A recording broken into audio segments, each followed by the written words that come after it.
que ya sean células T o células B.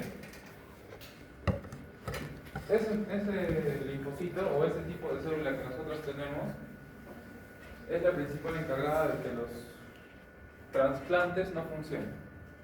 ¿Ok? ¿Por qué? Porque ya sea cuando ustedes escuchen esta enfermedad de injerto contra el huésped, enfermedad de injerto contra el huésped, básicamente es el rechazo hiperagudo al trasplante. ¿Ya? Ojo, ya sea que esto pueda aparecer en un trasplante de un órgano sólido, o sea, me refiero, por ejemplo, hígado, corazón, riñón, ¿sí? O de una transfusión sanguínea, porque también puede pasar, porque la sangre es un tejido, ¿cierto? El principal responsable de que esto se rechace o no ocurra es un linfocito. ¿Sí? ¿A alguien se le ocurre por qué? ¿Por qué no un neutrófilo? ¿Por qué no un eosinófilo? ¿Por qué no un basófilo? ¿Por qué un linfocito? ¿No tiene una mínima idea? ¿Se acuerdan que cuando les mencionaba la regla del 8, sobre todo en los linfocitos T, el complejo mayor de histocompatibilidad 1, ¿con cuál iba? Exacto, con el linfocito CD8, porque 1 por 8 es 8, ¿cierto? Y el complejo mayor de histocompatibilidad 2 va con el CD4, ¿sí? Complejo mayor de histocompatibilidad. Histocompatibilidad, es decir, cuando tú vas a trasplantar o vas a hacer una transfusión sanguínea, recuerda que no tanto la transfusión sanguínea, pero sí más en el trasplante, el complejo mayor de histocompatibilidad tiene que ser lo más parecido posible. ¿Sí? ¿Ok? Y después, otra cosa que tenemos que recordar es que esto le pertenece a las células nuestras, ¿cierto? Pero un leucocito tiene algo también que se llama HLA. ¿Alguien sabe qué significa eso? Está en inglés.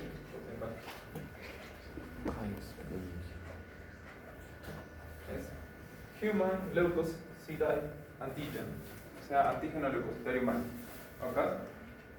Para que un leucocito sea considerado un antígeno, quiere decir de que alguien lo tiene que reconocer. ¿Sí? Entonces todo leucocito tiene un antígeno leucocitario humano. ¿Ok? Porque obviamente es nuestro, es humano, es un leucocito y se comporta como un antígeno. ¿Sí? ¿Se acuerdan que un antígeno es cualquier molécula o sustancia que reconoce nuestro organismo? Listo. Entonces, para que ocurra un rechazo hiperagudo al trasplante, alguna de nuestras células tienen que tomar como extraño este HLA. ¿Ok? Entonces, una de las pruebas que también se realiza en un trasplante, antes de hacer el trasplante del tejido, valga la redundancia, es que sea también histocompatible en el HLA. ¿Ok? Listo. Entonces, como se menciona allí, primero, el sistema inmune adquirido se activa tras una exposición a un microbio. Esto ya lo hemos visto, ¿cierto?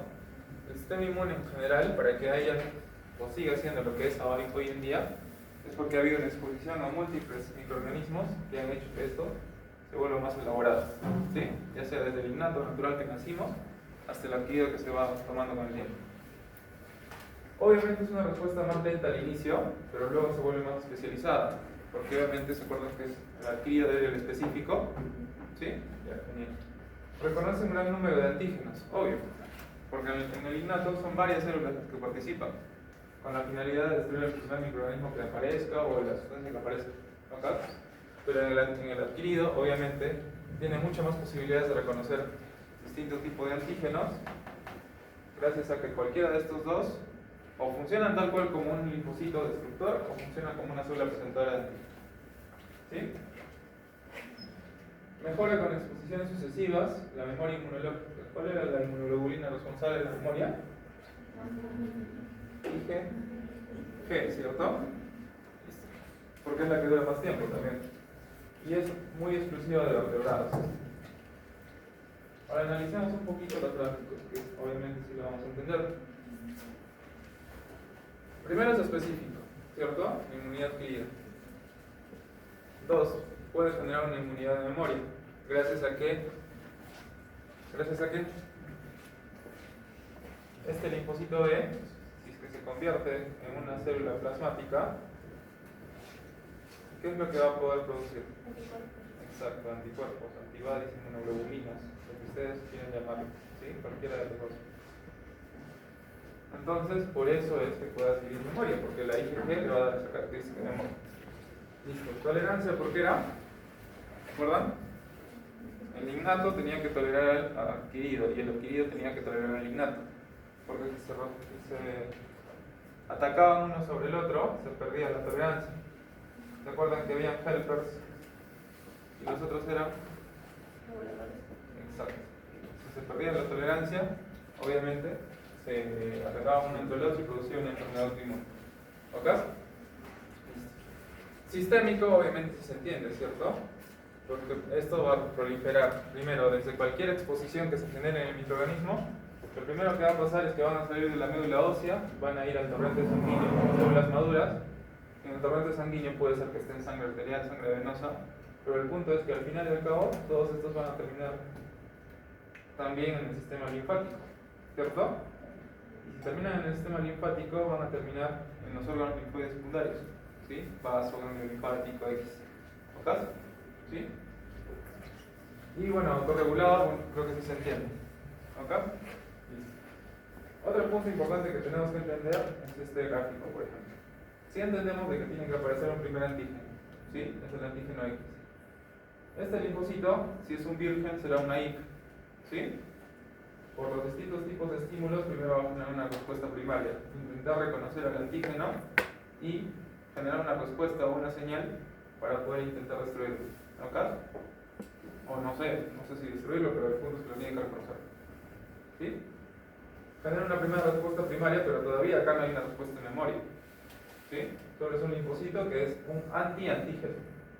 ¿Sí?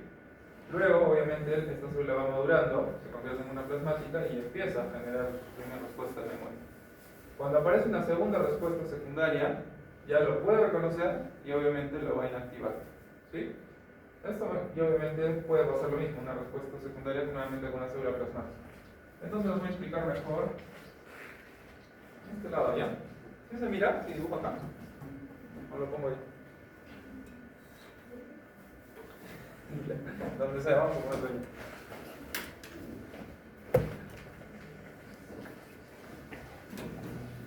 ¿Se acuerdan que en la clase pasada les mencioné cuáles eran los tipos de antígenos con respecto a si le pertenecía al ser humano, si no le pertenecía? ¿Cuáles eran? Son tres.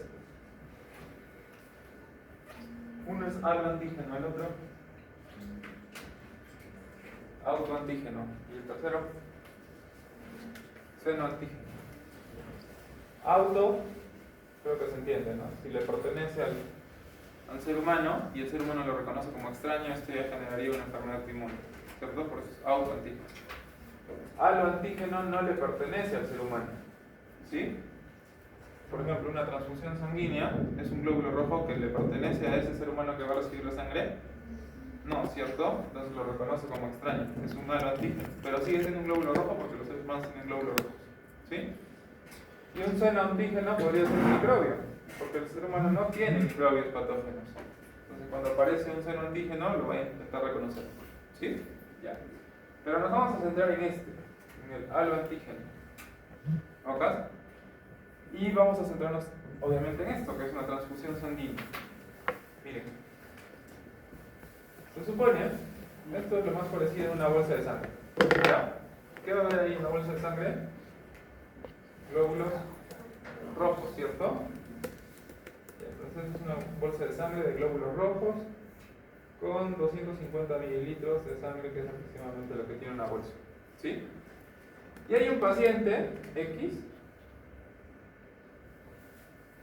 que requiere sangre, ¿sí? No sé, tiene una hemoglobina en 6 y está con hemorroides, o sea, está perdiendo todavía más sangre. El punto es que tiene criterios de transfusión. Primero está en sangrado agudo, ¿sí? En pérdida aguda, y dos, está en criterio de transfusión porque la guía nos dice que se transfunde con menos de 7 gramos por decilitro en un criterio agudo, ¿sí? Entonces ustedes como médicos ya vieron la primera parte, cumple criterios e indican una transfusión sanguínea, ¿sí? ¿Qué es lo siguiente que procede? Para saber qué sangre le vamos a poner. Exacto, ver su tipo de sangre, ¿no? Imaginemos, le sacamos sangre al paciente y sale que es A positivo. ¿Ya? Entonces la bolsa que tengo que sacar es una A positivo, ¿cierto? Porque es una transfusión isogrupo. ¿Sí? No estamos en condiciones de guerra, donde si es que no tengo A positivo podría utilizar O. ¿Sí? No estamos en condiciones de guerra, estamos en una condición en la cual estamos en un ambiente hospitalario, donde se supone que tenemos sangre para todos. ¿Sí? Se supone, porque podría ser que no. Pero estamos en esta condición ideal donde tenemos. Entonces lo primero es que la transfusión va a ser isogrupo. O sea, buscamos la misma unidad de sangre del mismo grupo sanguíneo. ¿Cierto? Luego, esto no sé si lo sabrán, pero igual se los cuento. Lo siguiente, para que la transfusión sea segura, es ver su fenotipo. Ustedes ya han hecho biología molecular. ¿Qué es un fenotipo? Características físicas que puede adquirir el ser por cambios en el ambiente, lugar de crecimiento, nutrición, Es que se expresa lo que vemos afuera, porque no se puede expresar precisamente dentro y es su potencial de lo que podríamos hacer, pero normalmente puede que se exprese o no, el fenotipo es el que se expresa y vemos. Ya, eso está bien. Es lo que le iba a preguntar a René después. ¿Sí? El fenotipo son todo lo que vemos físicamente. Que lo queremos ver así, nosotros somos más de 50 personas, 50 fenotipos distintos. ¿Sí? ¿Por qué? Porque obviamente todos somos distintos. La única punto donde yo podría dar un clic o un asterisco es si veo dos gemelos. ¿Sí? Que en teoría también son distintos, solo que se parecen bastante. ¿Ok? Listo. Pero fenotipo, como lo mencionó su compañera, ¿cómo se llama? Alison, es obviamente algo que tenemos todos.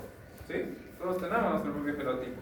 Puede variar, pero el punto es de que en algunos temas no va a variar tanto. Por ejemplo, todos secretamos insulina, entonces tenemos el mismo fenotipo para secretar insulina. Tal vez la diferencia venga en un paciente diabético que puede tener una mutación por ahí que lo condiciona, que desencadene diabetes con mucho más prontidad que cualquier persona normal. O por ejemplo un diabético tipo 1 que obviamente sí tiene una mutación que hace que desencadene la enfermedad de temprana edad. ¿Sí? Porque no produce insulina. ¿Ok? Entonces, la sangre también tiene un fenotipo. ¿Sí? Sobre todo, recuerden esto, nosotros tenemos más de 40 grupos sanguíneos, pero ustedes solo conocen dos.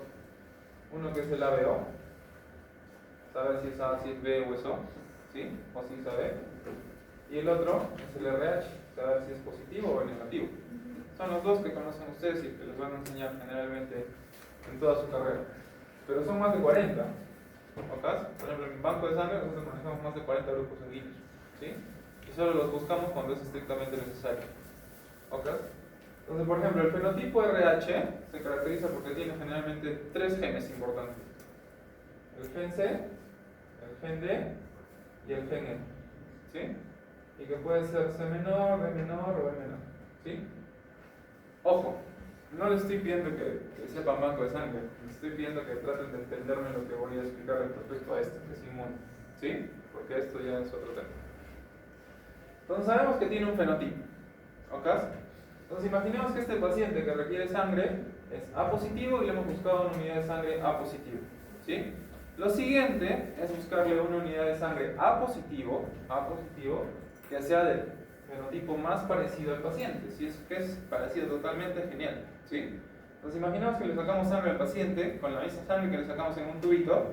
Yo ya pude saber que este paciente era A positivo. ¿Sí? Luego agarro otra alícuota de sangre y con un kit de diagnóstico, o sea, con un kit de reactivo que me permite identificar fenotipo, yo me doy cuenta que este paciente es C mayor, C menor, D mayor y E mayor. ¿Sí? Ese es su fenotipo. ¿Ok? ¿Listo? Entonces se supone que yo tengo que buscar una unidad de sangre que sea lo más parecida a esta. ¿Sí? Imaginemos que sí la tenemos, que es esta. ¿Ya? Entonces obviamente yo busco esta unidad, la saco del almacén, o sea de la refrigeradora, y le hago lo siguiente, que es una prueba de compatibilidad. Porque a diferencia de los siglos pasados, antes yo simplemente buscaba una unidad de sangre del mismo grupo sanguíneo y se la ponía al paciente, pero no hacía una prueba de compatibilidad. ¿Sí? Eso es una prueba in vitro. decir, una prueba en laboratorio. Si yo lo único que tengo que hacer es lo siguiente: agarro la sangre del paciente, ¿sí? Y la centrifugo, ¿sí? Si la centrifugo, ¿qué va a quedar? Los glóbulos rojos van a ir por peso abajo, ¿verdad? Y arriba, el plasma, ¿cierto? Entonces lo que yo voy a agarrar es el plasma del paciente, el plasmita del paciente. ¿Qué hay en el plasma del paciente, chicos? Electrolitos, agua. Ya, y un cuerpo forme.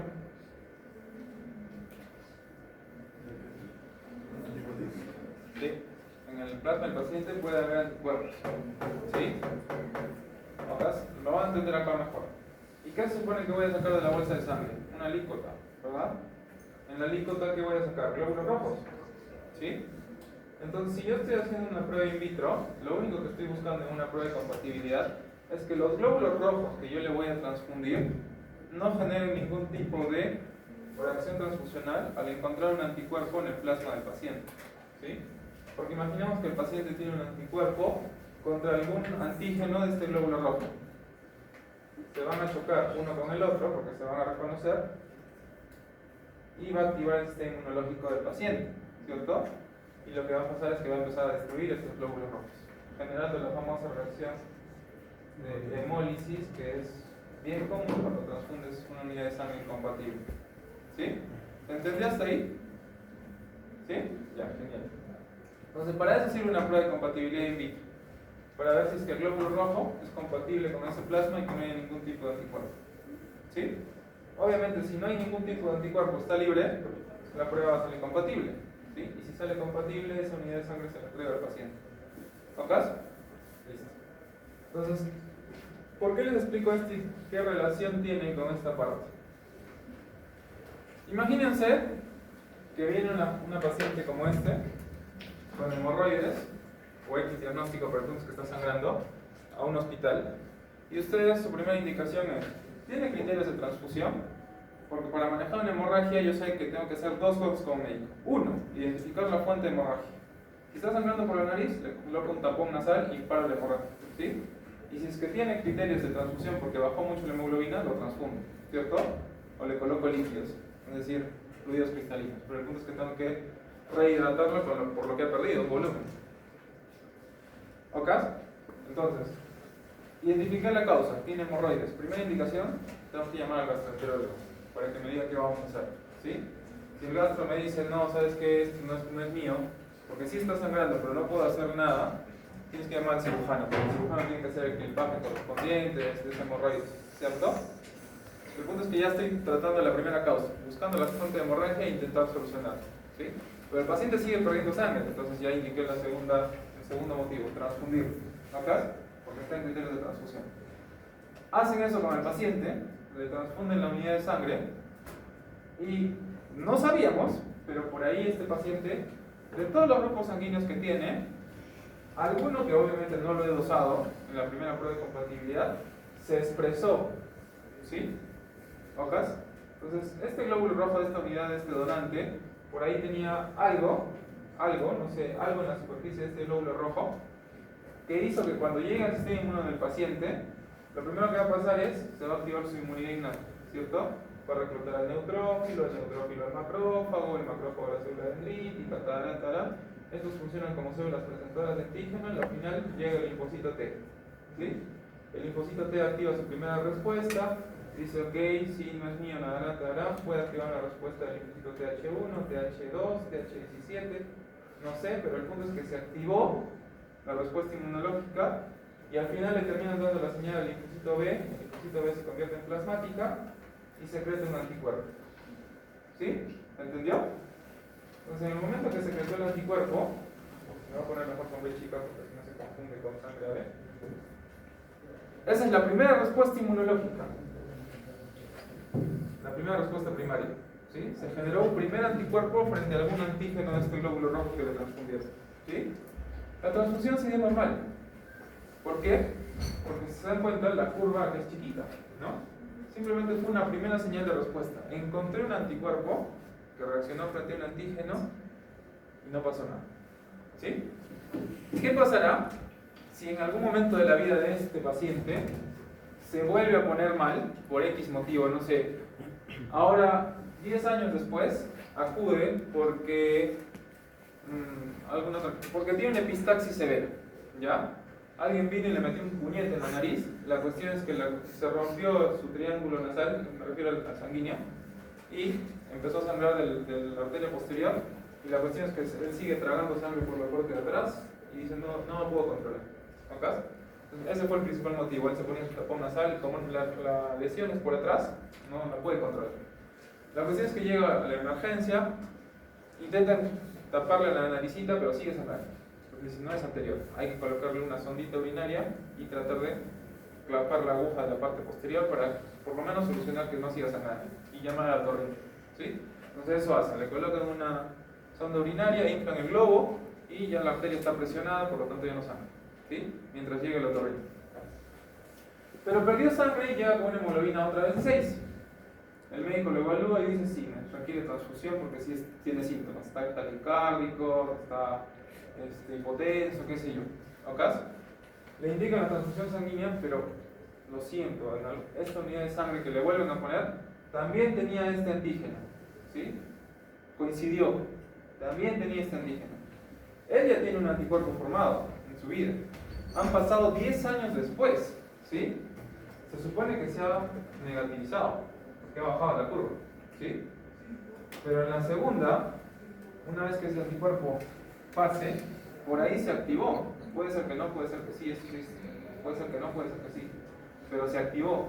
Entonces, cuando pase la primera unidad de sangre, el paciente empieza con taquicardia más severa de lo que tenía, me duele el pecho, tengo la sensación de que me voy a morir, y lo único que tiene ahí en la vena es la unidad de sangre transfundida. ¿Qué está pasando? Se activó la segunda respuesta secundaria contra el primer antígeno que alguna vez encontró, su primera respuesta inmunológica, y obviamente está haciendo un proceso de reacción transfusional, hemólisis. ¿Se entiende? ¿Sí? Entonces, ¿se entiende el cuadro cómo funciona? Ya. Ahora se los voy a explicar no solo con una transfusión de sangre que en teoría es mi campo, ¿sí? Sino con algo que ustedes van a ver toda su vida. ¿Alguna de donde aquí es sangre negativa? O negativo, negativo, B negativo. ¿Alguien? ¿Todos son positivos? Ya está bien. Todos son buena gente. Ya, imaginemos que alguien es O negativo, lo más común, O negativo. ¿Sí? ¿A qué viene este sentido? Que aquí lo que nos interesa es la mamá. ¿Cierto? ¿Han escuchado la famosa incompatibilidad RH? Ya, esto lo van a ver toda su vida, ¿sí? Sobre todo el que alguna vez decía ser ginecólogo. El principal problema de la incompatibilidad RH viene cuando la madre es negativa y el padre es positivo, ¿sí? Puede ser A positivo, B positivo, O positivo, imaginemos que es O positivo, ¿ya? Entonces tenemos los dos criterios para hacer incompatibilidad RH. La madre es negativa y el padre es positivo, ¿sí? Entonces, ¿qué va a pasar? Hagamos nuestro diagrama de Punnett. Si la madre es O negativo y el hijo es O positivo, tenemos dos posibilidades, ¿cierto? O me sale negativo o me sale positivo, ¿sí? Por acá es 50-50. ¿Ok? De que me va a salir O, me va a salir O. Eso sí de cajón, ¿sí? Pero me va a salir 50% de posibilidades de ser negativo y 50% de posibilidades de ser positivo. ¿Ok? Entonces, por ahí, primera opción, me sale que el bebito adquiere el grupo de sangre de la mamá, eso es negativo. ¿Pasará algo? No. No, ¿verdad? Porque no va a haber incompatibilidad RH. Ya. Pero ahora cambiemos la cosa. El bebito adoptó, o la bebé también, puede ser un niño, adoptó el grupo sanguíneo del papá, son positivo. ¿Ahí va a haber incompatibilidad RH? Sí, ¿cierto? Pero esto va a funcionar igual. El primer bebé de la mamá, va a nacer normal, parto vaginal, parto por cesárea, y no va a pasar nada. ¿Por qué? Porque el primer contacto sanguíneo se va a dar en el primer parto, ¿sí?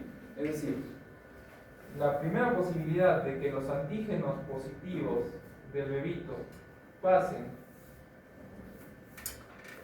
y que haya generado de que la mamá genere anticuerpos contra este antígeno es en el primer bebé, ¿sí? O sea, la mamá va a tener el anticuerpo. El primer bebito va a nacer, probablemente sin complicaciones, probablemente, porque a veces hacen el microcortosis fetal, ¿sí? Probablemente, nace. ¿Qué pasará si la mamá tiene un segundo bebé? Tiempo después, ¿sí? Ya tiene la primera respuesta en memoria. La mamá ya tiene el anticuerpo, estará dormido, pero lo tiene, ¿sí? Tiene un anticuerpo anti-D, porque el que codifica para el grupo RH es el gen D, ¿sí? Cuando venga el segundo hijito y por ahí piña, volvió a salir positivo, traca, el positivo va a reconocer el anti-D, ¿sí? Entonces, tuki, hemólisis, ¿verdad? Y ese bebito, o en la pancita hace hemólisis, o desde la primera ecografía empieza a hacer eritroblastosis fetal. ¿Saben por qué le llaman eritroblastosis fetal? ¿Se acuerdan que si yo ponía, como hemos visto en las anteriores clases, célula formadora de colonia o unidad formadora de colonia, granulocito, macrófago, también acá entraba el eritro, ¿sí? ¿Recuerdan que venía eritroblasto, normoblasto heterocromático y eritrocito? Bueno, reticulocito y eritrocito. Cuando se empiezan a destruir los glóbulos rojos, la médula ósea del bebito, lo único que le ocurre, que dice es, ok, este cuerpo está perdiendo glóbulos rojos en el vaso del bebito, a nivel del hígado del bebito, está viendo hemocateresis. Pero el punto es de que me estoy quedando sin glóbulos rojos. Entonces el bebito está yendo al anemia. ¿Qué hace su médula ósea como compensación? Saca los más inmaduros posibles, porque necesita eritrocitos en la sangre, ¿sí? Por eso se llama eritroblactosis fetal, porque empieza a formar blastos de eritrocitos que salen a nivel de la sangre, ¿sí? ¿Ok? Y recuerden que estos eritrocitos son eritrocitos porque tienen hierro, ¿sí? Entonces el bebito cuando nazca, lo primero que va a estar medio negro, ¿sí? Medio hipóxico, porque esos glóbulos rojos no jalan oxígeno, ¿sí? Y dos, obviamente, que primero va a tener problemas pulmonares, porque no hay intercambio sanguíneo, ¿sí? ¿Ok? Y más, problemas renales también, ¿sí?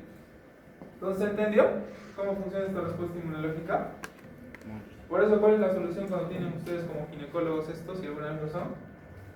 Encuentran la probable incompatibilidad RH, lo primero, fenotipar a la madre y al padre, para saber que si aparte del grupo sanguíneo no tiene algo más que pueda hacer que reaccione, ¿sí? Dos, colocarle la vacuna anti-D. Porque eso quiere decir que al momento que tú la sensibilices, ¿se acuerdan que en las inmunidades había una inmunidad activa y pasiva? La inmunidad activa la puedes adquirir de forma natural, así, haciendo la infección o haciendo la exposición al antígeno, o la adquieres de forma activa artificial, sensibilizándolo previamente al paciente. En este caso lo estoy sensibilizando previamente, porque estoy colocando un anti-D. Entonces, cada vez que ella tenga hijos, se le coloca su vacuna de anti-D y existe el riesgo, pero el riesgo es menor. ¿Sí se entiende? ¿Ok? Por eso hay mujeres que son O negativo, A negativo, B negativo, que tienen hijos y tú les preguntas, ¿y cuántos hijos has tenido? 4. ¿Y los 4 están vivos? Sí. Porque obviamente en cada embarazo le colocaron su vacuna para que evite que haya reacción transfusional. ¿Sí? Sobre todo cuando el hijo va a salir positivo. ¿Se entiende? Dime. ¿Y hay posibilidad de que no genere incompatibilidad aún así que la madre sea O negativo? Porque mi abuela fue O negativo y creo que de todos sus hijos solo el último fue O negativo y los demás son O positivo. Y no sé, no, sí todos están, o sea, nadie desarrolló una enfermedad y ninguno se murió. ¿Pero hay posibilidad? Porque Sí, no sé si le habrán puesto. Hemos llevado biología molecular, ¿cierto? ¿Sí? No lo con fin de molestar, ¿no? Con fin de que entendamos la lógica de por qué puede pasar, ¿sí? ¿Fenotipos qué son? Las características físicas, ¿cierto? Sí. Por lo tanto, si yo veo que aparece un O negativo, el fenotipo es decir que ella es negativo, ¿cierto? Porque lo está expresando. Lo está expresando, quiere decir de que existe un gen que expresa la parte negativa. ¿Cuál es? El gen D, ¿cierto? Eso es genotipo. Existe la posibilidad de que en este gen, por algún motivo, haya pequeñas mutaciones que no hagan que exprese con la misma fuerza la característica de ser negativo, ¿cierto? O lo exprese parcialmente o lo exprese totalmente. ¿sí? Entonces imagínate lo mismo.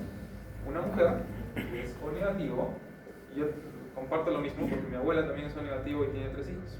Una de ellas es mi mamá y 2 hermanos, ¿sí? Y los 3 son positivos. Ninguno se murió. Y en aquellas épocas, cuando ellos tenían hijos, no existía tanto el antivirus, o sea, la vacuna, ¿sí? Tal vez haya existido en el tercer hijo, pero en los 2 anteriores no. Entonces, ¿qué pasó ahí? Que puede ser que esta mujer no exprese con la misma fuerza este antígeno negativo, y por lo tanto cuando se mezcla, nace el hijito O positivo, pero como no tiene una expresión tan fuerte, no llega a destruirlo del todo, o reconocerlo del todo, ¿sí? Imagínate que lo reconozca un 50%. Entonces hay 50% de probabilidades que nazca el O positivo y que cuando se forma el anticuerpo no lo ataque, ¿sí? Esa es una de las posibilidades. Que su genotipo tenga pequeñas mutaciones que haga que no se exprese lo suficiente, ¿sí? Y por lo tanto no lo reconoce con tal intensidad de llevarlo a la hemólisis al siguiente hijito, ¿sí? Y 2, que también es otra posibilidad, nosotros podemos formar anticuerpos siempre, sobre todo las mujercitas, ¿ya? ¿Por qué? ¿Se acuerdan que les mencioné que el hijito funciona para el sistema inmunológico como un parásito? Ya. Entonces, si ese es el caso, cada vez que ustedes como mujeres se embarazan, hay la posibilidad de que el sistema inmunológico reconozca algún antígeno del bebé y forme un anticuerpo, ¿cierto? Algún antígeno, ya sea en el grupo sanguíneo o en otra cosa, ¿no? Por lo tanto, por ejemplo, en los temas de banco de sangre, nosotros cada vez que recibimos una donación de sangre de alguna mujer, preguntamos sobre todo como antecedente, ¿cuántos hijos ha tenido usted? Y te dicen 4 o 5. Lo que se me activa a mí en mi cabecita es una alarma de asterisco, que digo, ok, esta sangre que va a donar esta señora que ha tenido 4 o 5 hijos, tiene alta posibilidad de que pueda tener un anticuerpo. ¿Significativo o no significativo? ¿Sí? Lo que a mí me interesa es de que esa sangre que ha donado, si sale y pasa todas las pruebas, es de que si es que aparece un anticuerpo, sea no significativo. Es decir, no significativamente clínico. Para que si se haya producido, con el pasar de los tiempos, si se activara, no genere respuesta inmune. Porque podría hacer, ¿no? O sea, se genera un anticuerpo. Sobre todo esto viene más cuando hay abortos. Si es que había un antecedente de abortos, sí o sí va a haber anticuerpos, ¿sí? Pero que no sea significativo. Porque si llegara a haber un anticuerpo que tiene carácter de significancia clínica, se activa, y como les dije, tuki nos va a llevar a reacción antígeno-anticuerpo, ¿sí? Entonces la primera es que haya un problema en el genotipo que no genere esto, ¿sí? Y la segunda es que haya un anticuerpo que no sea significativamente clínico. ¿Ok? Y también ahí les dejo un datito. Existe alguna sangre que nosotros le llamamos la sangre de oro. ¿Sí? ¿Y saben por qué se llama la sangre de oro? Porque es una sangre que puede ser O, B. Por lo general es O, ¿ya? Negativo. Pero no expresa antígenos. O sea, sabemos que son negativos porque lo único que me está expresando es que es negativo, ¿sí? Pero no expresa ningún tipo de significancia clínica. Por lo tanto, si este O negativo le transfundes a un O positivo, no, o sea, pasa. Pero si llega a estar enfermo el paciente, me refiero, o sea, la madre, y ella necesita la sangre, y por algún motivo le colocaste un O positivo, no hace reacción transfusional. ¿Por qué? Porque sus genes no expresan. Entonces, si no expresan, por lo tanto, no va a hacer ningún tipo de reacción inmunológica, ¿sí? Por eso les hablan sangre de oro, porque no expresan el antígeno tal cual. Lo único que expresa es que sabemos que es negativo. ¿Ok? Listo. Entonces, seguimos un poquito. Bueno, sabemos de que la inmunidad puede ser humoral y celular, ¿cierto? En la parte de las células puede ser linfocitos T o linfocitos B si son afectuados. Ahora, para iniciar la respuesta inmunitaria, lo primero es que tenemos que capturar un antígeno, ya sabemos, ¿sí? Lo tiene que presentar una célula presentadora de antígeno. Luego ese antígeno va a migrar a algún órgano linfático secundario, porque ahí están los linfocitos T. Puede ser el ganglio linfático, puede ser el vaso, qué sé yo. Y a través de los cuales circulan la activación luego de los linfocitos T virulentes, o los NAI. Recuerden esto, célula presentadora de antígeno, se le presenta el antígeno al linfocito T. Y se activa la respuesta que puede ser, por ejemplo, en el caso de los citotóxicos, un linfocito T CD8 que activa un citotóxico CD8, ¿sí? Maduro. Los CD4 naïf pueden ser TH1, TH2, TH17 y TH regulador. Y el linfocito ven ahí, pues va a activar a un plasmocito o una célula plasmática secretora de anticuerpos. ¿Sí? Las células capturan y presentan antígenos a los linfocitos T, como se llaman células presentadoras de antígenos. Eso sí lo hemos entendido. ¿Cierto? Eso es lo mismo, ¿verdad? Sí. Ok. La mayoría de los linfocitos T solo reconocen péptidos cortos, mientras que los linfocitos B pueden reconocer péptidos y proteínas plegadas, intactas, ácidos nucleicos, glúcidos, lípidos, sustancias químicas pequeñas. Por eso le llaman que los linfocitos B pueden secretar anticuerpos, porque pueden reconocer casi todo, ¿sí? Y lo cual lo hace más específico aún. Los receptores para el antígeno linfocitos T, CD4 y CD8 son específicos frente a algún antígeno peptídico que se presente en las moléculas extraorganolíticas de compatibilidad. Eso lo aprendemos con la regla del 8, ¿cierto? Y bueno, esto también es la regla del 8. Luego este cuadro lo tienen en su libro, donde dice lo mismo, literal. ¿Verdad? Y acá, como alguna vez mencioné en todas las clases, la principal célula que funciona como presentadora de antígeno es la célula de antígeno. ¿Sí? Los macrófagos de los linfocitos B también pueden funcionar como célula presentadora de antígeno, pero sobre todo los linfocitos TCD4 cooperadores previamente activados en lugar de los linfocitos T. ¿Okay? Las células dendríticas macrófagos de los linfocitos B expresan en su molécula complejo mayor de su compatibilidad tipo 2. ¿Sí? Por lo tanto, activan al linfocito T, CD4. Las células presentadoras de antígeno que disponen complejos péptidos complejo mayor de su compatibilidad para su reconocimiento de los linfocitos T y también proporcionan estímulos adicionales para una respuesta complementaria a los linfocitos T. ¿Ok? Y ahora vamos a esto. Esto ustedes me van a ayudar. Es lo mismo a lo que les he explicado de la sangre y lo de la mamá, del bebé. Se supone, por ejemplo aquí, es un niño de 5 años, previamente sano, que ha desarrollado un exantema vesicular generalizado. ¿Sí? Acompañado de fiebre, malestar general y pruritus denso. ¿Ok? Las lesiones parecen en brotes, comienzan en tronco, extendiéndose al rostro y extremidades. Hasta ahorita si lo miran así, ¿qué parece que tiene? Varicela. Varicela, ¿cierto? El examen físico revela vesículas. Cuando ya les hablan de vesículas, ustedes dicen esto puede ser herpes, ¿cierto? ¿Ok? Pero ¿cómo se llama el virus de la varicela? Virus varicela zoster, ¿cierto? En diferentes etapas de evolución, desde máculas y pápulas hasta vesículas y conchas. ¿Ya? Entonces, pregunta de pediatría: ¿cuándo el bebito que tiene varicela ya no contagia? ¿Cuándo forma? Cuando ven un bebito que tiene varicela y empieza a formar costras, ese bebito ya no está en etapa de contagio. ¿Ya?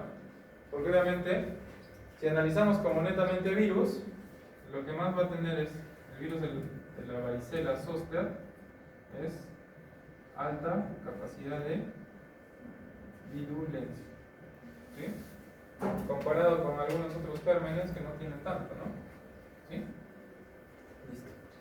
Entonces, ¿a qué va este caso clínico? ¿Cómo funciona este inmunológico entonces de ese bebé? Chicos. Exacto, primero va a empezar por la innato. ¿Sí? O sea, en teoría es un bebito que los primeros días te va a hacer fiebre, ¿no?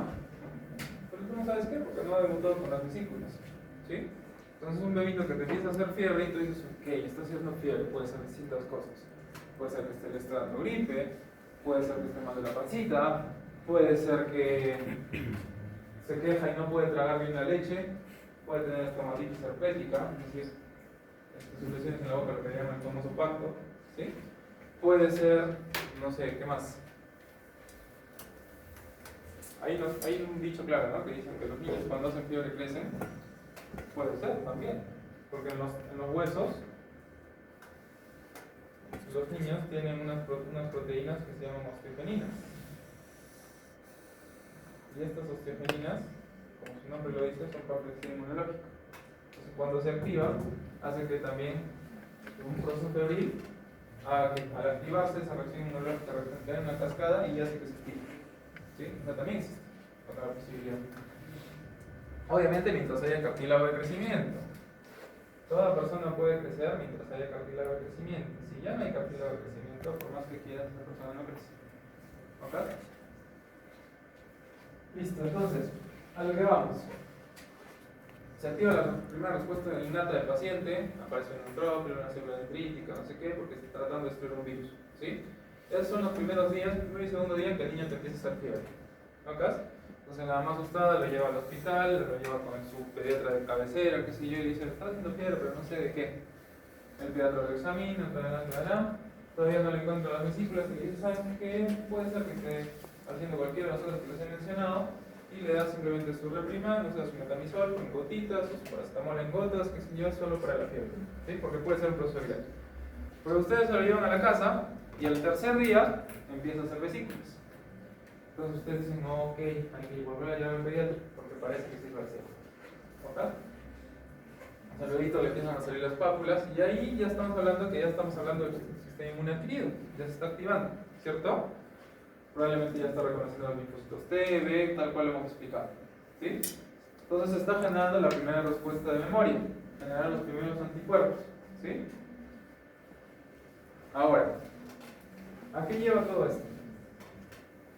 Que seguro una de las primeras respuestas que siempre se activa es la LTH1. ¿Por qué? Vamos a ponérselos con dibujo para que ahora sí. Siempre todo empieza por el linfocito T, después termina en B. ¿Ok? Entonces, como yo les mencionaba,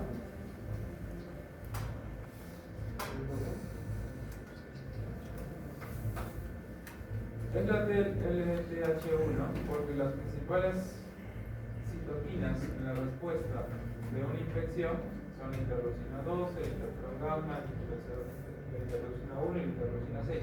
¿Sí? Entonces, si el paciente está en una respuesta inflamatoria, ¿cuál va a ser la primera que se activa? La TH1. ¿Sí? La segunda probablemente sea la TH2. ¿Por qué? Porque es la de alerta. Si le está picando, tiene que activarse el sistema alerta. Por eso los positivos interleucina 4, interleucina 5, 6, 6. ¿Sí? Y después, obviamente, podría activarse la 17. ¿Ok? Pero no se va a activar en este momento porque estas son bacterias extracelulares y virus. ¿Estamos frente a eso? No. Estamos frente a un virus. ¿Ok? Solo puede ser TH1 porque es virus o bacteria intracelular y TH2 el virus. ¿Sí? ¿Ok? O parásitos. En este caso se va a activar la TH2 porque lo que va a pasar es que va a ser un proceso alérgico. ¿Sí? Luego, después, se va a activar recién el linfocito CD8. Si es que hubiera algo más intracelular, ¿sí? O si es que tuviera que dar la señal luego para que se active un B, qué sé yo. ¿Ok? ¿Entienden? Pero el punto es de que se desencadenó la primera respuesta inmunológica y el niñito se le pasó su varicela y, sorpresa, nos vamos tranquilos, el niño ya tuvo su antecedente de varicela y no pasó nada, ¿cierto? Pero el niño crece, se hace adulto, tiene 30 y pico años y está muy estresado porque estudió medicina, qué sé yo, y encima se convirtió en intensivista, más estresado todavía. Y tiene problemas en la casa, se casó con su esposa ya no se tolera, qué sé yo. La cuestión es que resulta en el hospital porque le empezó a picar acá, y decide ir con su colega, el infectólogo con el que llevó clases, ¿no? Y el infectólogo le empieza a explicar, ¿sabes qué? Estas lesiones que te han salido acá y que te duelen como dermatoma y que son vesículas, es correspondiente a herpes zóster. ¿Cierto? ¿Cómo se llama el virus? Virus varicela zoster. ¿Sí? ¿Por qué me han aparecido? Le pregunta a su colega, ¿no? Doctor, ya le dice, doctor, ¿por qué me han aparecido? Pues porque probablemente en algún momento tú te infectaste, ¿sí? Cuando eras niño, pero ahora que tu sistema inmunológico se ha deprimido, por todos los motivos que hemos hablado ahorita, que está mal con la familia, que está mal en su trabajo, qué sé yo, entonces le empezaron a salir las vesículas, ¿sí? Porque se activó la segunda respuesta inmunitaria de algún anticuerpo que se formó en algún momento, ¿sí? Que fue significativamente clínico y bastó simplemente la respuesta para que se empiece a perder la tolerancia y se generen las lesiones, ¿sí? ¿Se entendió? ¿Ok? Entonces, así aparecen los anticuerpos significativamente clínicos. Generalmente, cuando el paciente esté en inmunosupresión, ¿sí? Cuando el paciente esté en inmunosupresión, suelen aparecer otras enfermedades, producto de que su sistema inmunológico se activó previamente en alguna infección previa pasada. ¿Sí? ¿Se entendió? Listo. Pues así funciona el niño. Sigamos. Hasta aquí los 8 y 5, ¿no? Ya. Antes de entrar al procesamiento antigénico, primero quiero que vean complejo histocompatibilidad. Ahorita vamos a las preguntas de su examen. Pero antes de pasar al complejo histocompatibilidad, les puedo ir diciendo esto. En lo que iba revisando sus quiz, no está mal, salvo esta pregunta. Entonces, todavía ninguno le ha acertado, tenemos que revisar. ¿Verdad? Dice, mujer con cáncer de mama metastásico. ¿Ya? Cáncer de mama metastásico. ¿Sí? Si es metastásico, ¿dónde se va a ir? A los Ganglios, ganglios ¿cierto? aquí. ¿Cuál es el órgano con continuidad más cerca de la mama? Así, bueno, Pulmón. Atrás. El Atrás del pulmón. pectoral. El pulmón. Entonces, las mujeres con cáncer de mama metastásicos, el primer punto generalmente es el pulmón. Generalmente, la primera metástasis. ¿Ya? Y es por continuidad, como lo dice René, porque van a haber grupos ganglionarios a nivel de la axila. ¿Sí? Entonces, si todos drenan al sistema linfático, al final el conducto torácico largo viene pegado, entonces va a ir al pulmón. ¿Sí? ¿Ok? Pero eso es tema de fisiología y otras cosas, eso nos interesa también.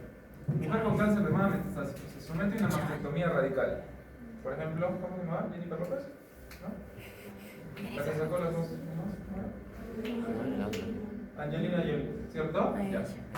Ya hace una mastectomía, ¿sí? Seguida de irradiación y quimioterapia. ¿Ok? Después de 2 años de revisión, pasó la enfermedad, ¿no? Un foco metastásico reaparece, puede pasar, ¿sí? Puede ser que está en constantes controles. Y empieza un nuevo protocolo de tratamiento, ¿sí? Acá viene algo importante. Hasta acá es Perú. ¿Sí? Hasta ahí es Perú. Lo que viene en adelante ya es un tratamiento mucho más experimentado como Estados Unidos. ¿Ok? En este nuevo tratamiento se saca una muestra de médula ósea y se trata con estimuladores de colonia. ¿Sí? GMSSF es un estimulador de colonia. El más común en el Perú se llama filgrastim. ¿Ok? TNF-alfa e interleucina 2. ¿Sí? Luego es pulsada con fragmentos de membrana de sus propias células tumorales. ¿Se lo están haciendo a ella todavía? No, ¿verdad?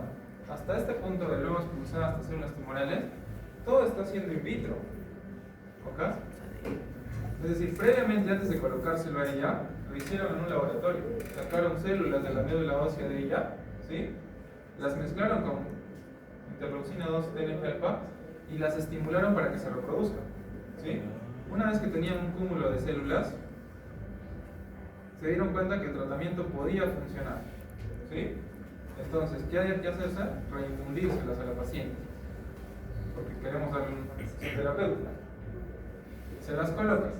Entonces, ¿cuál de las siguientes poblaciones celulares es el blanco target para el tratamiento? ¿Por qué no el linfocito B? ¿En algún momento menciona anticuerpos? No es este. ¿Por qué no es natural killer? ¿Pertenece al sistema inmune adquirido? No, exacto, porque esto es innato. ¿Sí? Cuando ya estamos hablando de esto, estamos secretando interleuquinas. Y El factor tumoral y fibrosis tumoral alta es por los linfocitos T y se libera. Exacto, por eso, todavía no estamos ahí. ¿Listo? Vamos descartando alternativas. Hasta ahorita quedan 3. ¿Sí? La mayor parte me ha respondido esto. Linfocitos T citotóxicos. ¿Sí? Pero ¿cuál es el T citotóxico? ¿Sí? ¿Ok? ¿Y cuál era la respuesta TH1? ¿No es lo mismo? Lo que están tratando de hacer es simular la respuesta TH1. Y la CD8, CD4, perdón, CD4, interleucina 4, interleucina 6, interleucina 5. ¿Sí? Entonces sí, esta estaba complicada, pero es esta. ¿Sí?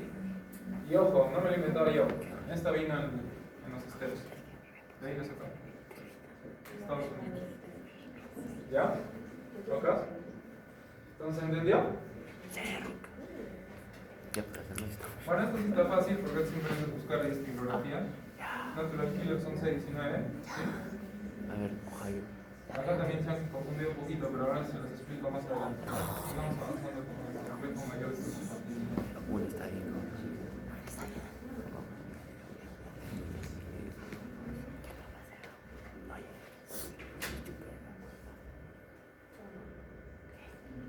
Entonces vamos con el complejo mayor de histocompatibilidad. En la respuesta inmune adquirida, como les mencioné, es muy importante conocerlo para evitar la respuesta de enfermedad infarto-contra ¿sí? Nosotros cuando buscamos un donante cadavérico o un donante vivo para algún trasplante, tiene que ser histocompa, sí, ahí participa el complejo mayor de histocompatibilidad. Por lo tanto, el complejo mayor de histocompatibilidad tiene que venir de algún lado, porque si es 1 y 2, tiene que venir de algún lado. Lo primero que tenemos que entender es que viene de un locus. Locus es un gen, ¿verdad? Tiene una posición en algún gen o cromosoma que hace que codifique para ese complejo mayor de histocompatibilidad. Que puede ser clase 1 o clase 2.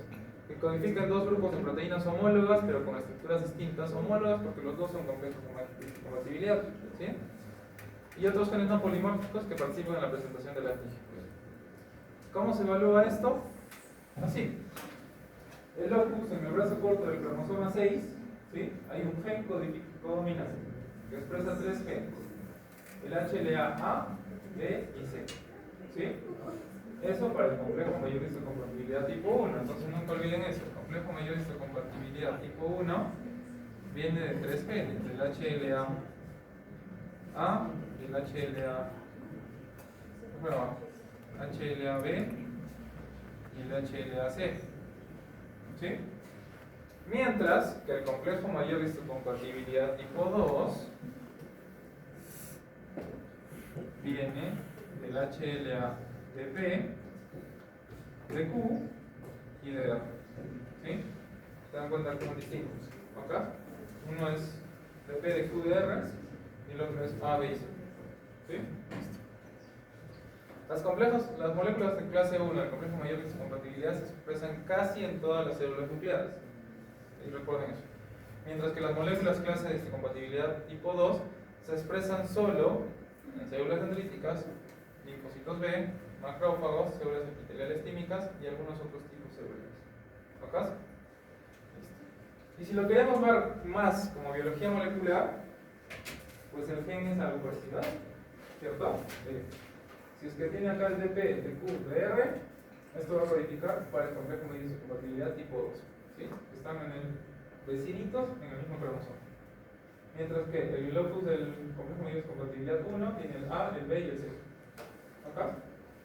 Como nosotros somos monocistrónicos, lo que va a pasar es que este gen va a codificar para algún tipo de expresión, ¿sí? Este otro para algún tipo de expresión, por citoquinas, por el punto es de que se va a activar, ¿sí? Entonces, ¿cómo se investiga esto? Así como lo dice acá, ¿no? Literal, yo tengo que utilizar ratoncitos a los cuales los estimule para que me expresen algún tipo de molécula y luego me digan qué complejo mayor de histocompatibilidad va a efectuar, ¿sí? ¿Ok? Y cuando se genera va a ser algo parecido a esto. Miren. El complejo mayor de histocompatibilidad tipo 1 al final y al cabo es una proteína. Tiene un radical carboxilo, porque es aminoácido, ¿verdad? Ácido y amino tiene un grupo amino, ¿sí? Que puede tener sus plegamientos. ¿Ok? Y el complejo mayor de histocompatibilidad tipo 2 es la misma vaina, solo que son dos separados. Tiene una cadena alfa y una cadena beta.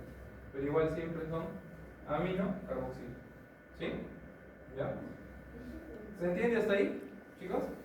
Eso es lo que pasa a nivel molecular. ¿Ven que acá dice beta 2 microglobulina? ¿Sí? Ya. Eso se los voy a explicar también para que cuando lleguen a su curso de medicina y le expliquen oncología lo entiendan, ¿ya?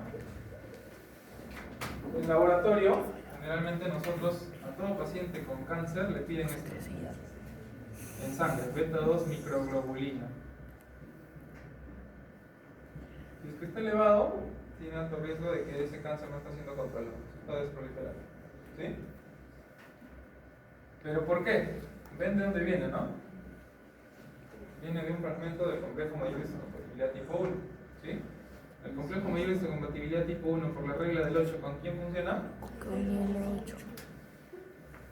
Si se activa el CD8, que es citotóxico, quiere decir que hay que destruir una célula desde adentro por completo, ¿cierto? ¿Cómo se destruye el cáncer? Destruyendo la célula tumoral completa, ¿cierto? No es presentando simplemente una célula, sino tienes que destruirla por completo, ¿sí? Entonces, como en el complejo mayor histocompatibilidad tipo 1 se ve expresado y aumentado con el tiempo, producto de que se tiene que liberar un CD8 citotóxico para destruir las células cancerosas, exacto, una forma de evaluar la evolución de la enfermedad es pidiendo en sangre un fragmento del complejo mayor histocompatibilidad tipo 1, ¿sí? Que es la beta 2 microglobulina. Ahora sí se entiende por qué se la pide, ¿verdad? Listo, sigamos entonces.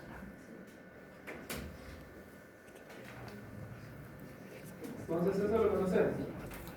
Tiene que haber un estímulo de un microbio para que en el adquirido se secrete luego la activación de los helpers, ¿sí?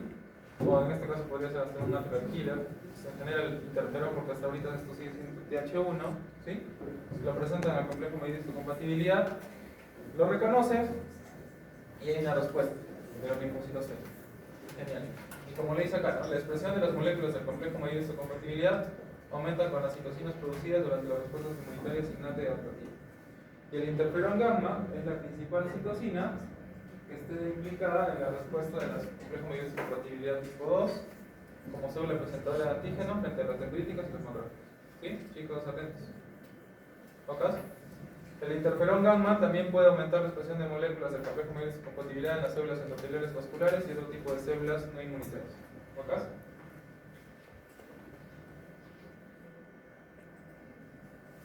Y no sé si recuerdan el dibujito que vimos hace rato de los ratoncitos, pero mencionaban esta palabra.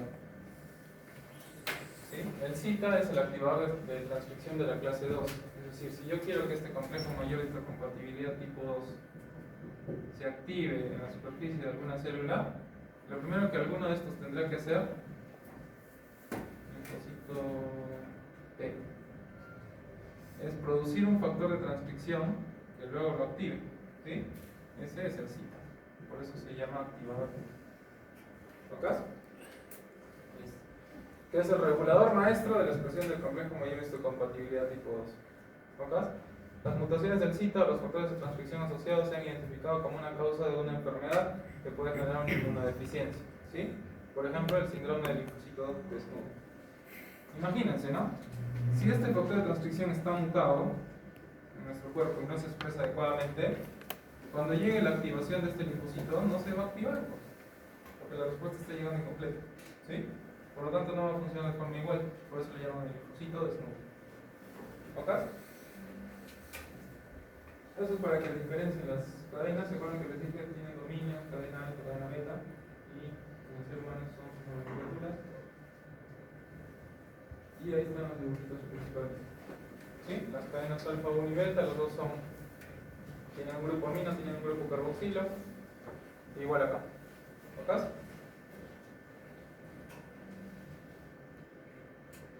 Y bueno,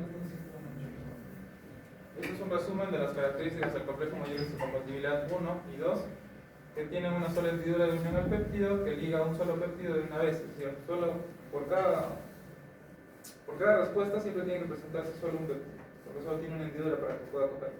¿Sí? Pero cada molécula del complejo mayor de histocompatibilidad podría ligar varios péptidos diferentes juntos, ¿sí? Porque se activan varios. ¿Se entendió esa parte? Pues normalmente todos tienen aquí una hendidura. O sea, acá va a ser el punto de reconocimiento. ¿Sí? Pero eso no significa que va a entrar un antígeno, lo reconoce y eso va a ser el único punto de reconocimiento. Si se activa obviamente una serie de cadenas y cascadas, van a haber distintos complejos mayores de histocompatibilidad, donde pueden unirse distintos péptidos. ¿Ok? No es exclusivo. Los péptidos se unen a las moléculas del complejo mayor de histocompatibilidad porque comparten características estructurales que promueven esta interacción. ¿Sí? Las moléculas del complejo mayor de histocompatibilidad adquieren su propia carga peptídica cuando se sintetizan y ensamblan dentro de la célula. La asociación entre los péptidos y moléculas del complejo mayor de histocompatibilidad es una interacción saturable con un desprendimiento muy lento. Y un número muy pequeño de complejos mayores de histocompatibilidad es capaz de activar el linfocito T específico. ¿Ok? Está medio en chino, ¿no? ¿Sí? Ya, vamos a explicárselos en bolita. Mejor así. Ustedes son hijos de un padre y una madre, ¿cierto? Imaginemos que alguno está enfermo. ¿Cuál sería el mejor candidato para ser un donador de un órgano? Mi hermano. El papá o el hermano, ¿cierto? ¿Por qué? Porque deben compartir, por lo menos, la mayor coincidencia de complejo mayor compatibilidad. Pero a veces no pasa, ¿cierto? Porque si fuera así de sencillo, cada vez que alguien tuviera cáncer y solo necesitara un trasplante, buscaría un familiar y ahí se acaba el asunto, ¿sí? Puede ser que no sean compatibles, a pesar de que tu padre, tu madre y tu hermano, ¿sí? Porque funciona algo así como una llave cerradura, el complejo mayor de esta compatibilidad. Se supone que tiene una hendidura. Imaginemos que este es el complejo mayor de esta compatibilidad y esta es la hendidura, ¿sí? Su grupo amino y su grupo carboxilo. ¿Ok? Se supone que si yo busco que sea compatible, tiene que haber alguien que se una acá, ¿sí? Que será esto será del receptor, o sea, del paciente que está enfermo, y el donante tiene que encajar exactamente aquí lo que vaya a encajar, ¿sí? Entonces imagínense que este es la molécula de reconocimiento, ¿ok? Ahora imagínense que es la misma vaina, pero la molécula de reconocimiento que viene del padre es así. ¿Se parece o no se parece? No, pero sí se reconoce como que fuera parecido. Porque imagínense, borren nomás esto. Sí encaja como una cerradura. La diferencia es que no va a abrir porque tiene una colita extra. ¿Sí? ¿Ok? Ahora dibujemos otro.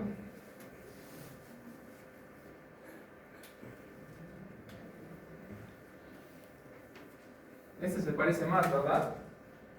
¿Sí? Solo que la única diferencia es que hay que quitarle este cachito de acá arriba. ¿Entiende? Entonces los seres humanos somos así. Tenemos muchos puntos de reconocimiento porque todos tenemos un mismo fenotipo, todos tenemos complejos de compatibilidad. Pero para que nosotros podamos hacer esa prueba de compatibilidad, todo tiene que encajar como una llave cerradura. Encaja, pero no son las mismas llaves. ¿Se dan cuenta? Es lo mismo que les dice ahí en esa resumen. Entonces tenemos que encontrar un donador que tenga la misma llave. ¿Sí? ¿Entendió? Listo. Entonces, por ejemplo, este es un caso parecido. Este es un rechazo hiperagudo a un infarto renal. Es un hombre de 45 años con insuficiencia renal crónica terminal. No funciona su riñón. Probablemente si ustedes le hacen el estadio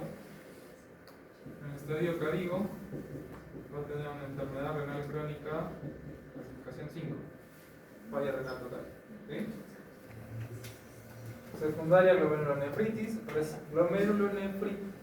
Ya te estoy diciendo es una enfermedad infecciosa o glomerulonefritis infecciosa.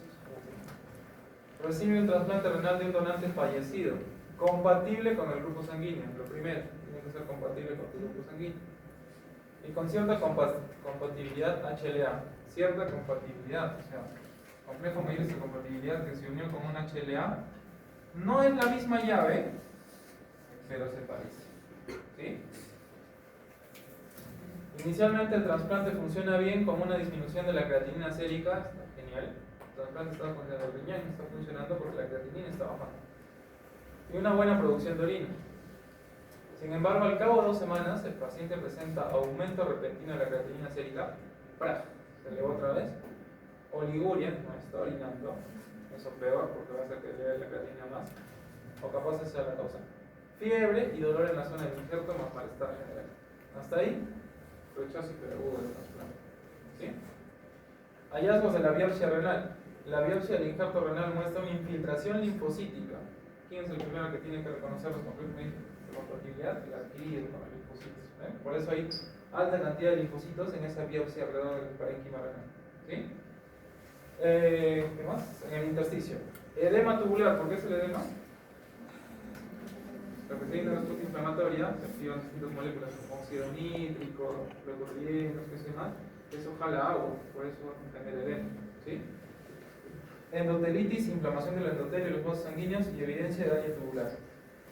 Obviamente, Hasta ahí hemos entendido que esto le ha llegado al anatomopatología, ¿sí? De la biopsia que le han hecho a su pacientito que le acaban de transfundir. Y lo que van a ver es que puede haber distintos linfocitos alrededor de todo este tejido, obviamente acá no es esto, ¿ya? Pero el punto es de que lo que están viendo es necrosis, quiere decir que lo está botando. ¿Sí? ¿Se entendió? Desde el punto de vista inmunitario, ¿qué pasó? Y obviamente ahí está la explicación. ¿Sí? Ahora volvamos a la parte del procesamiento. Ha sido porque no era la misma llave, ¿no? Porque era lo más parecido posible, pero influye mucho más cosas que eso, Alison. Porque recuerda que puede ser que no sea la misma llave, pero también puede ser cómo lo hayas manejado ese sistema inmune. Una vez que tú lo has trasplantado, obviamente tu paciente entra en un periodo de corticoterapia, pulsos para evitar que se active el sistema inmunológico, ¿no? Puede ser que tolere, como puede ser que no. ¿Ok? Entonces la idea es deprimir el sistema inmunológico. Pero basta simplemente un pequeño gatillo que se active y se puede. ¿Sí? Entonces puede pasar. Porque si fuera tan sencilla la vida, pues simplemente cada vez que haríamos un trasplante todo funcionaría, ¿no? Pero no es así.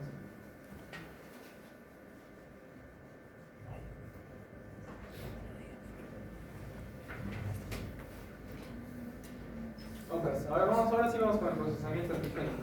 ¿Listo?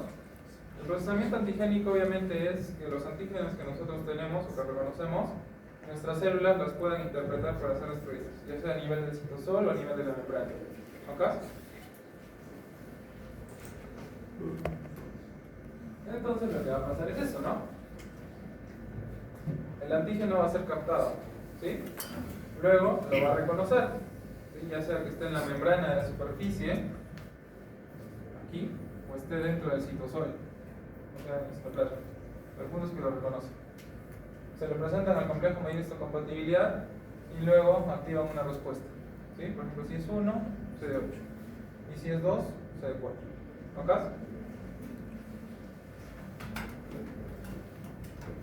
Como dice ahí, ¿no? Las proteínas que se presentan en el citosol son degradadas en proteosomas para dar lugar a los péptidos que son mostrados en las moléculas del complejo medir histocompatibilidad clase 1. Mientras que las proteínas ingeridas del ambiente extracelular y secuestradas en los lisosomas o endosomas tardíos para generar péptidos que son presentados en moléculas del complejo medir histocompatibilidad tipo 2. ¿Sí? O sea, extracelular 2, intercelular M1, ¿no? Complejo medir histocompatibilidad 1. Pero recuerden que no es tal cual la molécula, simplemente hay que romperla, hay que fraccionarla para que pueda ser presentada. ¿Ok? O sea, obviamente acá están las diferencias. Cuando tienes un complejo medir histocompatibilidad 1, se va a formar un proteosoma. Cuando se forma un complejo medir histocompatibilidad 2, un endosoma. ¿Sí? Uno es de CD8, otro es de CD4. El complejo medir histocompatibilidad 1, como les mencioné en las anteriores diapositivas, puede activar todo tipo de células nucleares. ¿Sí? Mientras que el 2 solo es exclusivo de estos. ¿Ok? ¿Qué más? Sus subunidades, que también los hemos mencionado. Y nada más. Obviamente esta es la respuesta de la clase 1. Una vez que se reconoce el antígeno, que puede ser un virus, qué sé yo, la proteína es reconocida, ¿sí? Se convierte en proteosoma. ¿Saben qué es ubiquitinización? Es cuando es un marcador. Un marcador típico besito de la molecular dorada para que el sistema ubiquitina proteosoma sea Destruido. y esos sistemas pueden ser utilizados. Exacto, es un marcador. Entonces se dan cuenta, ¿no? Dependiente del defecto. Exacto. Le coloco una marquita para que sepa de que este va a ser el futuro que se va a, una futura molécula que se va a destruir, ¿sí? Y así se convierte luego, como soy su compañero, en un fagosoma, es decir, algo que se va a engullir, ¿sí? ¿Ok? Y hasta ahí es bonito, pero realmente está pasando todo esto también. Están activando una serie de moléculas adicionales. Y el complejo mayor de compatibilidad 2, pues simplemente se forma un endosoma, es lo mismo, ¿sí? Y si está en un endosoma, ¿quién es el encargado dentro del lisosoma, perdón, del citosol, del citoplasma, de destruir las moléculas? El lisosoma, ¿sí? Y vamos a lo mismo, ¿verdad?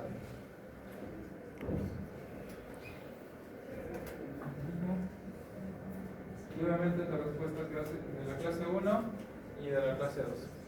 ¿Sí? CD8. Sí. La de la CD8 parece más fácil, ¿no? Porque simplemente es antígeno, reconocimiento, muerte. Porque tienes que matar toda la célula. La CD4 es un poquito más compleja, porque lo que hayas reconocido por el linfocito T luego tiene que ser presentado, se activa el macrófago y lleve a la muerte del micrófago. ¿Sí? Porque es extracelular. O activas la otra parte de los linfocitos B y secretas anticuerpos. ¿Sí? No, en ambos puede haber.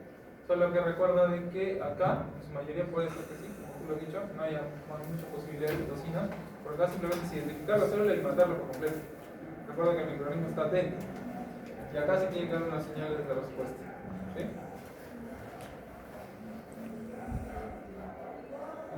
Y vamos a su último caso clínico. Ustedes lo van a ayudar acá porque ustedes ya lo han hecho. ¿Sí? Yo lo único que voy a reconocer es que se acuerdan que había que tener 3 puntos específicos para calificarlos. Les dije, pueden construir su mind map, su mapa, pero hay 3 puntos específicos que sí no se pueden olvidar. ¿Ya? Ahora lo vamos a imaginar, no se preocupen. Hombre de 35 años, originario de una zona con alta prevalencia de tuberculosis. ¿Sí? Perú. ¿Ok? Consulta por tos persistente con expectoración purulenta. ¿Ya? Fiebre vespertina, eso puede ser característico de TB. ¿Ok? Sudoración nocturna, eso también no es característico, pero en el Perú sí la mayor parte sospecha eso. Porque la sudoración nocturna también puede ser de cáncer. ¿Sí? Cuando ven un paciente como ustedes que le dicen, doctor, sudo mucho de noche, no aguanto. Son 3 cosas: metabólico, cáncer o TB. ¿Sí? Pero para eso no simplemente es que todos los pacientes que ustedes vean me digan, viene que suda de noche, todos tienen TB o cualquiera de esas 3, no, hay que buscar por la clínica, ¿no? Es un paciente gordito, que ronca, que tiene diabetes, otras comorbilidades, va por ahí. ¿Sí? Si es un paciente que ha tenido un antecedente de cáncer, va por ahí. Si es un paciente que está viniendo con tos y aparte te dicen que tiene sudoración, va por ahí. ¿Sí? O sea, va por TB. Entonces tiene sudoración nocturna, pérdida de peso, fatiga intensa durante las últimas semanas y refiere contacto previo con un familiar diagnosticado con tuberculosis. ¿Ok? La radiografía de tórax muestra infiltrados cavitados en el lóbulo superior derecho. Hasta ahí ya están sospechando de TB, porque la TB le gusta el oxígeno y se va a los lóbulos upper, los lóbulos superiores. Y en la tinción de Sid Nielsen ya te cantó la respuesta, porque te está diciendo Sid Nielsen es la coloración para TB. Del esputo revela que hay bacilos, y ahí te cantó otra vez la respuesta, porque los bacilos de la TB siempre son ácido alcohol resistentes, por eso se llaman BAC. ¿Ok? Y te llega la placa así, ¿no? Ya se la copió de internet, ¿ya? Pero básicamente tiene que haber esto, ¿no? Tiene que haber cavidades en la parte superior, acá también debería haber, acá no hay. Pero que hay cavidades, hay cavidades. ¿Sí? Entonces, primero, el Mycobacterium tuberculosis. ¿Intracelular o extracelular? Intracelular, genial. Si es intracelular, quiere decir de que en algún momento tiene que activarse la respuesta de linfocitos TCD8. ¿Sí? En algún momento. Activando un complejo mayor de esta compatibilidad tipo. ¿Sí? Pero eso es cuando nos vayamos a la parte del sistema inmune adquirido. ¿Cuál va a ser el primero que va a responder? El innato. Exacto. Entonces el innato, sabemos de que va a haber un microbio, que va a ser el Mycobacterium tuberculosis. Y lo primero es que alguien lo va a reconocer. ¿Sí? Lo más cercano a la vía pulmonar, porque esto se adquiere por todos, ¿no? Por vía pulmonar, es que a nivel del pulmón va a haber vasos sanguíneos. ¿Sí? ¿Quién va a circular por el vaso sanguíneo hasta llegar al microorganismo? Un neutrófilo en su mayoría. ¿Sí? Lo va a reconocer y lo primero que el paciente va a hacer en sus exámenes probablemente sea leucocitosis a predominio derecho con neutrofilo. ¿Sí? En las primeras etapas de la enfermedad. ¿Ok? Luego obviamente la enfermedad va a seguir coexistiendo, pero se supone que alguien tiene que comerse el microorganismo. de la sangre también vendrá otro leucocito llamado monocito.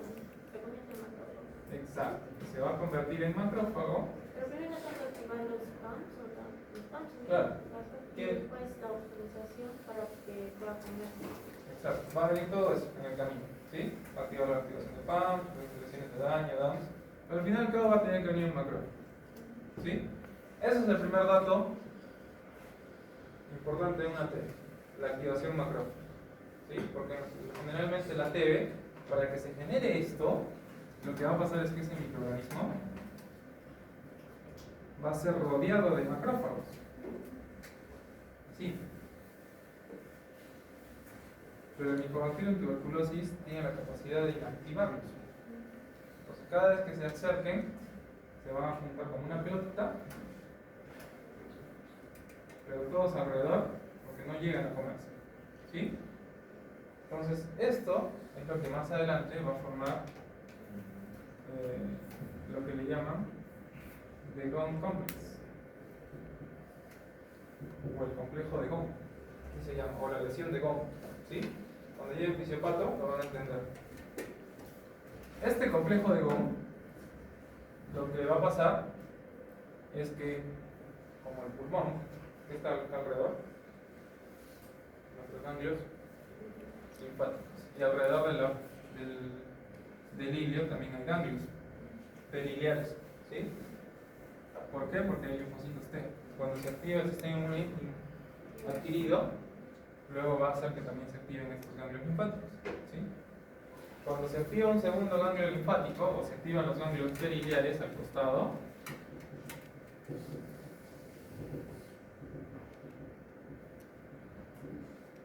ahí tienen la lesión de Gone, que también se llama así. Eso también lo van a ver ustedes. ¿Acá? Entonces son las dos características: que se genere un complejo de Gone y las lesiones ileales, los ganglios ileales. ¿Acá? Y se forma una lesión de Gone. Y se dan cuenta que tiene aspecto de cavidad. Al centro va comiéndose el microorganismo y los macrófagos al costado. Es por eso que las lesiones parecen así, como cavitadas. ¿Ok? ¿Sí? Entonces así se genera una lesión cavitada de un complejo de Gone y lo ves luego en una radiografía de esa manera. ¿Sí? Como lesiones cavitarias en un paciente con TB. ¿Ok? Y obviamente la tercera indicación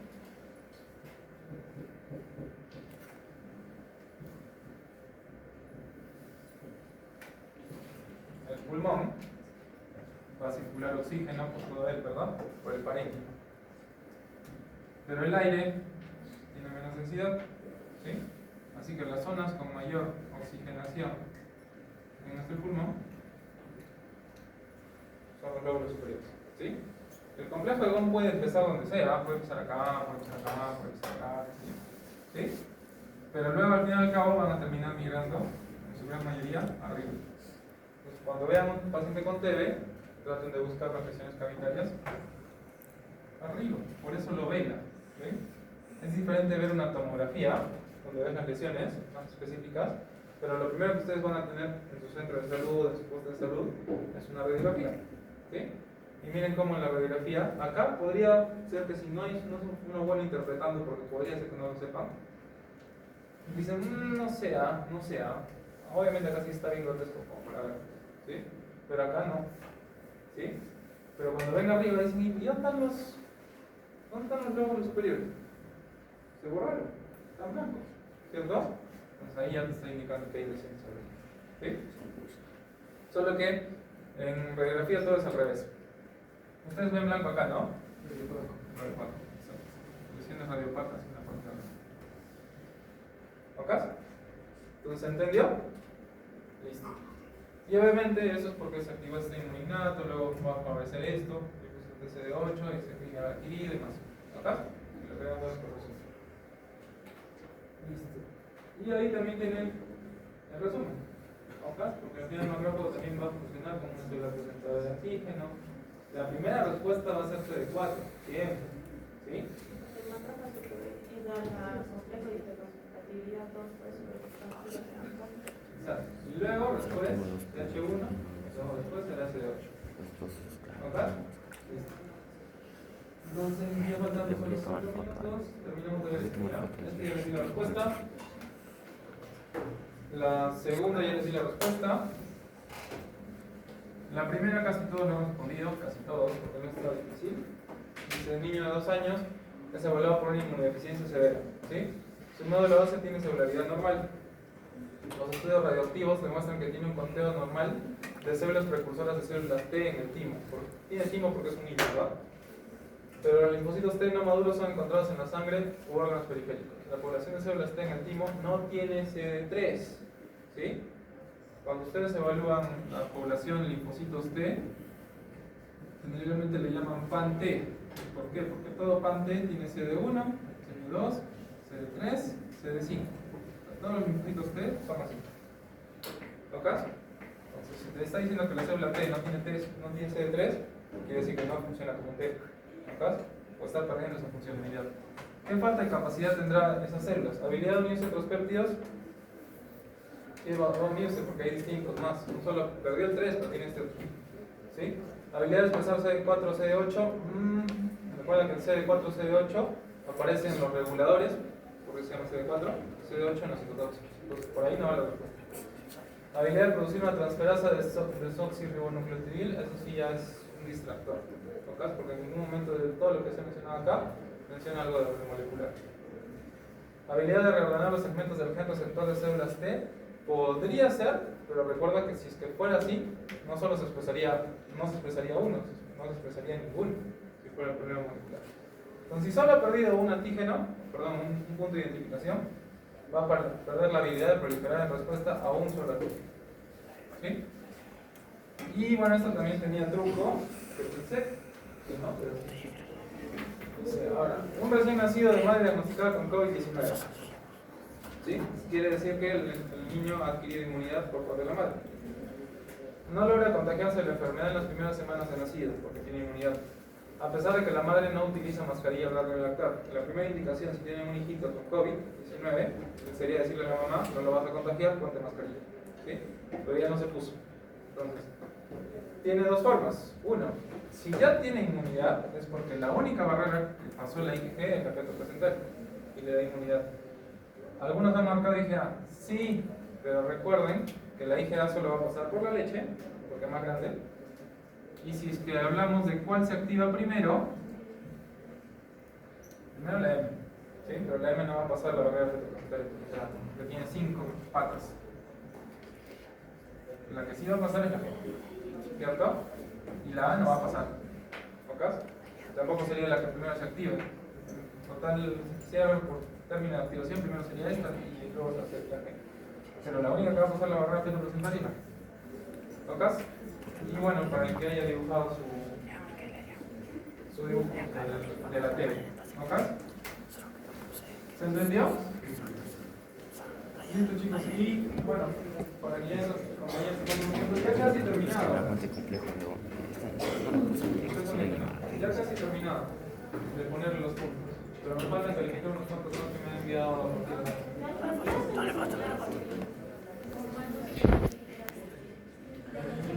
Lo reviso, no te preocupes, si no después me aviso, ¿ya? Y ya cuando lo tenga ya les aviso todo completo. ¿Ok? Listo, chicos.